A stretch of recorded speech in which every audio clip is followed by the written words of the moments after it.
Peptic ulcer हमारे gastrointestinal tract के stomach और ड्यूडेनल वाले पार्ट में होने वाले ओपन सोर या फिर लीजन्स होते हैं। नॉर्मली हमारे स्टमक और ड्यूडेनल वाले पार्ट में कुछ एग्रेसिव फैक्टर्स रहते हैं, जैसे कि एसिड, पेप्सिन, बाइल, जिनसे प्रोटेक्ट करने के लिए हमारी बॉडी डिफेंसिव फैक्टर को सिक्रीट करती है, जैसे गैस्ट्रिक म्यूकस जो जीआईटी की वॉल को कवर करके रखती है, बाइकार्बोनेट्स एसिड को न्यूट्रलाइज करने के लिए, प्रोस्टाग्लैंडिन एसिड के सिक्रीशन को कम करने के लिए, और हाई म्यूकोजल ब्लड फ्लो ताकि उस एरिया से H+ आयन और टॉक्सिक मटेरियल को रिमूव किया जा सके ब्लड सर्कुलेशन के थ्रू।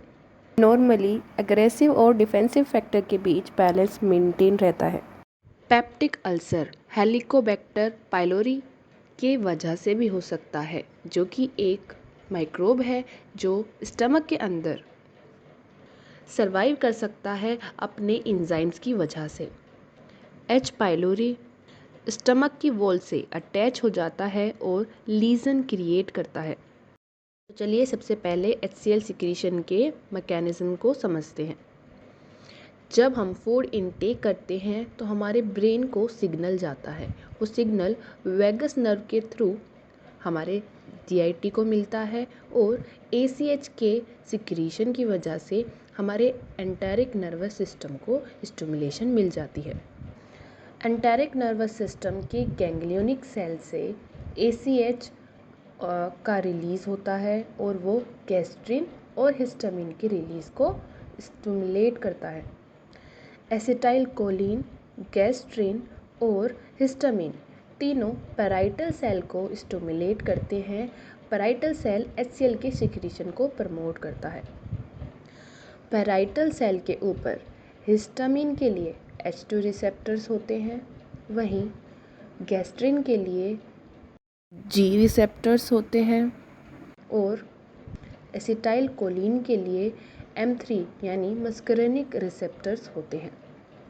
रिसेप्टर एक्टिवेशन के बाद साइक्लिक AMP एक्टिवेट हो जाता है और प्रोटॉन पंप को स्टिमुलेट कर देता है। प्रोटॉन पंप के एक्टिवेट होने की वजह से K+ आयन सेल के अंदर आने लगता है और H+ आयन रिमूव होने लगता है। H+ आयन रेडिली क्लोराइड के साथ कंबाइन होकर HCl का प्रोडक्शन करता है। प्रोस्टाग्लैंडिन पैराइटल और G सेल पर एक्ट करता है। पैराइटल सेल के अंदर वो साइक्लिक AMP को इनहिबिट कर देता है ताकि HCl का प्रोडक्शन आगे ना हो सके, और G सेल पर इनहिबिटरी फंक्शन दिखाता है गैस्ट्रिन की सिक्रीशन को कम करके। एंटी अल्सर थेरेपी को देने का मेजर गोल पेन को रिलीव करना है, अल्सर को हील करना है, ब्लीडिंग जैसी कॉम्प्लिकेशन को प्रिवेंट करना है और अल्सर को दोबारा होने से रोकना है।